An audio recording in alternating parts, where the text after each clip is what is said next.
He's written about everything from Ivy League card counters to the founding of Facebook, but now Ben Mezrich has turned his sights much higher, literally. His new book, 37th Parallel, examines reports of unidentified flying objects and other abnormal activities which have taken place at or near that latitude. I spoke to him a short time ago from New York. Ben Mezrich, before we get to the content of the book, I wanted to ask you about why you wrote it. You'd written a book about Facebook, and I suppose they're parallel universes of a sort, but why UFOs? Yeah, you know, I never set out to write about UFOs. I come from sort of a science background. I was a skeptic. I'd heard about this guy named Chuck Zukowski. He was a reserve sheriff's deputy in Colorado. He'd been fired from the sheriff's department after investigating a cattle mutilation, and he'd gone down this rabbit hole into the world of UFOs. And so I was really going to write about this one man's obsession, this sort of close encounters type story, but I really got sucked into the topic, and I really started to see stuff that I'd never really seen before. Having researched it and written about it, did you come away convinced that they exist? You know, I came away convinced that at the very least there's been a cover-up dating back to the 40s of some sort of phenomenon involving a crash. I think it's very likely that something did crash here at Roswell in 1947 at least, and it's very possible that since then there's been at least one or two visitations. A lot of the evidence that you talk about has to do with animals, and dead animals in particular. Why and how? Well, you know, since the 40s, 10,000 cows and horses have been found lying on their left side, missing organs, completely drained of blood. Many of them look like they've been dropped from a height. There's never anyone been arrested. There's no footprints. There's no predators involved. The FBI did a 10-year investigation in the 70s and found nothing. No answers, no idea what happened. It's one of the great mysteries of the Midwest in America, and it's something that we really haven't figured out. So what the connection is to UFOs is unclear. It's sort of a side story within the book. But Chuck, the main character, certainly believes there is a connection. Okay, all of these animals, and we don't quite know what the connection. What is the connection to the 37th parallel, though, the title of your book? Right. Well, Chuck discovered that the majority of both UFO sightings and cattle mutilations occur along the 37th parallel. So he calls it a UFO highway going across the country. Also turns out that most of America's underground military bases are along that same parallel, from the Pentagon to Cheyenne Mountain to White Sands. And most American Indian burial sites are also on that line, and those all have this UFO connection. So, you know, there's this confluence of things going on along that line, which is mysterious. It's entertaining and interesting, but I do believe that something real has occurred there at least once. Okay, full disclosure, I'm sitting here listening to this, and yes, I imagine, like many of the people you speak to, I'm fairly skeptical. Of course. Is that one of the problems? Well, you know, I think that's part of what it is. There's such a huge giggle factor or mocking factor to the whole idea of UFOs that no serious scientist, no serious journalist, no serious politician can look into it. It's something that doesn't need to be covered up, because no matter how many videos you see or how many radar tracking logs you see, you're not going to believe it.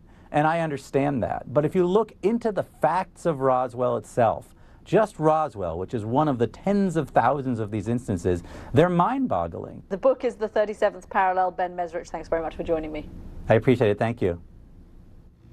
Mind-boggling. And it has now been almost 70 years since something odd happened in Roswell, New Mexico. We're still not quite sure what, but our next guest also isn't sure. That we'll have to wait too much longer to find out. Joining us now is author Ben Mezrich. His new book is called The 37th Parallel: The Secret Truth Behind America's UFO Highway. And you entered into this, Ben, welcome. You entered into this skeptical, and you actually, it's about this guy that's looking deeply in, what's his name, Zukowski? Chuck Zukowski, right, and he was a reserve sheriff's deputy in Colorado, and he was fired from the sheriff's department after investigating a cattle mutilation. Cattle mutilations is this crazy phenomenon in the Midwest where over 10,000 cows and horses have been found lying on their left side, missing a heart, missing the lungs, missing eyes. All the cuts are surgical, circular and surgical, and they're bloodless. They're completely drained of blood. And it's such a huge phenomenon that in the 70s, 3 state governors petitioned the Attorney General demanding an FBI investigation. The FBI investigated for 10 years and found nothing. Ben, why make the leap to aliens versus satanic cults? Well, you know, listen, there's a lot of possible doesn't that make more theories. sense? Chuck made the leap to UFOs. He thinks that there's a, when you look deeply into it, it happens in multiple states at the same time over 70 years. You would need a massive cult. Yeah, but who knows? Right, and it's a possibility. But what Chuck, you know, after getting fired from the sheriff's department, he essentially became a ufologist. His whole world became, he went down that rabbit hole, dedicated himself to finding out the truth about UFOs. And in my research and sort of following him along that way, I have to say there's an enormous amount of evidence. I was trying to think, you know, if I were trying to study us, you'd be finding humans laying on their side with an eye, and but then again, that if they were that advanced, they'd know that might be a problem. And that people might get a little bit more eventually that would go over as well. Right, it'd be better to use cattle. So I guess that's it. I'll tell you the one thing that and this is just purely from science and in physics. You know how vast distances are in the universe. That's what gets me. We just found that planet. It's 70,000 light years away. You know what? We're changing our... So 20 years ago, people didn't believe in life on other planets. Now we're pretty certain. Right, now we're certain. Billions of other civilizations. The next step is the distance, right? Well, the closest star we found, which may have an Earth-similar planet, is Proxima Centauri, which we can get to with current or near-current technology in 40 years. 40 years. I thought it was 70,000 light years not away. at all. You use the new program is these postcard-size solar sail pods, or whatever you want to call them, that there's a Russian billionaire involved and scientists involved, and that's the next project we're working on now, is shooting these probes out that just go forever. We can't send people there. You can't send us there. Right, we can't send people there. But the thought that these distances are too vast, that's changing now. Science is getting to the point where these distances aren't as vast as we thought they were. No, most of them really are. But well, the ones that you're talking about, you know, tens of thousands of light years away, yes. Yeah, thousands of light years, and we can't accelerate. It takes too long to accelerate to the speed of light, and you get heavier and heavier. The theory is you can get to 20% of the speed of light. And that would be, you better do it slowly, or the G-force. And you can't stop. So you're shooting these probes off in that direction. But I still, I don't know. UFOs, ghosts, I don't know which one I'd be more likely to believe it or not. You may as well believe everything. Well, I will say that in the research I've done for the 37th parallel, I've come to the conclusion that at the very least, something did crash at Roswell, that it was covered up by the Air Force for whatever reason, and that today that debris is at Area 51, and there are files that still call it the unidentified debris. And you swear that they found that jacket in the debris of the spacesuit? That was what the... You just got to pull out. You reversed can't see alien technology. It's a true rock star jacket. That's what an officer on that ship... A rock star author, you get to wear a rock star blazer. Okay, so that was not found in... Can we just go back? How did you even come up, like, land on this story? Sure. Well, I heard about Chuck when he, got fired from the sheriff's department. I was introduced to Chuck by a producer, Beau Flynn, who did the movie San Andreas, who's making this movie. And I went out to Colorado, and he meets me in the Denver airport. He's puts a bulletproof vest on me. He gives me a Glock, and he says, we're going to go UFO hunting. I'm from Massachusetts. We don't have guns there, so I never even held a gun before. And I dove into this world. This was research. Did you say to yourself, when you got on the plane, did you say, I'm definitely doing this? No, so originally I thought, okay, this is just going to be crazy. This is not going to be something for me. I write about these kids who pull off these schemes. But as I looked at the research, and what really blew my mind was the amount of high-level people in the sciences, in the aerospace industry, at NASA, astronauts, presidential candidates, who all believe. There's so many people who believe, and the jump to us having been visited is not that far as it used to be. 25 years ago, people did not believe in life on other planets. Now, almost everybody believes it's somewhere. The next step is the idea that maybe something crashed here. Which presidential candidates are you? Well, Hillary Clinton, for one, went on Kimmel and said, one of the first things I want to do when I'm in office, if I'm elected, is I'm going to open up the UFO files. I'm going to open up the Area 51 files. And this is a woman who had access to everything almost.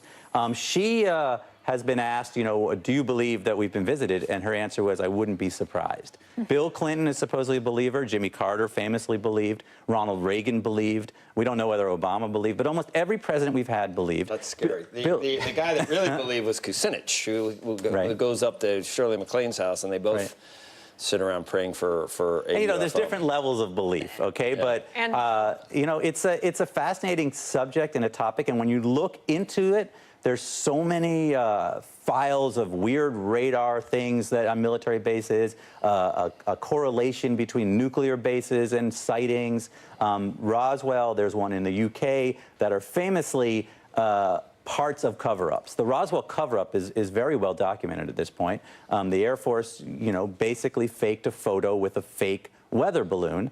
The story of Roswell, you know, something crashes during a storm. The Air Force goes out. They gather this weird metallic debris covered in hieroglyphics, and then they announce in a press release, we have found a flying saucer. 2 hours later, they rescind their own press release, and then they say it was a weather balloon. They fake a photo with a weather balloon. Everyone involved in that photo has now admitted it was faked, including the guy who ordered it.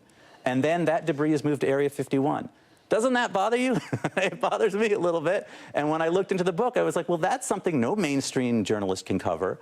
A mainstream scientist can't look at it without losing his job. A sheriff loses his job. So I figured I'd write about it, because everyone thinks I'm crazy anyways, right? So I feel that, you know, this is something the mainstream can't cover. I think you got to go to exorcism next, too, Ben. I do. I mean, that's you know, weird languages. And right.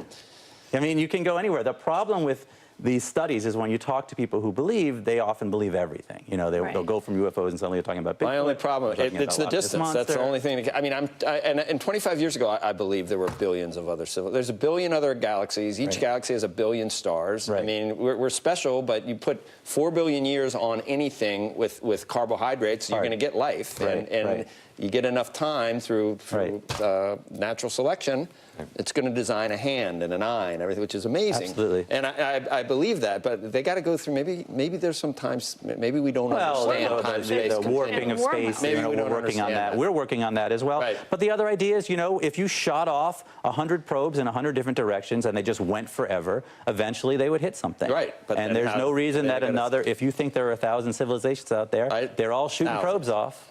And eventually we sent out a double helix, a structure looking like the double helix, so that people, theoretically, if matter's constant throughout the universe, it may be carbohydrate-based out there. You know, they'll see it and they'll understand it. That's the idea. They understand it. And I mean, I think it's a very interesting thing. But the 37th parallel is really about this highway across the United States where a lot of these things happen. If you find out it's devil worshippers, I'm interested in that too. And I want to see that. That's still good for you. That still works for you. And they're sucked to their blood. There's no blood, right? Maybe we can figure out what happened to Vince Foster's blood, because his was gone too, I think. So maybe, you know, maybe she's interested in that. Now we're talking a real conspiracy. We're moving into the real theory. Yeah, yours is fine, but that was a I'm good with that too. That's far-fetched, but yours is more likely. I'm good with that too. Anything you want to go, any direction you want to go. Well, let's not get far-fetched. Yeah. Ben, the book looks amazing. Thank you so much. Like all of them, and I'm definitely intrigued, so thank you so much. I appreciate it. Thank you very much. There it is.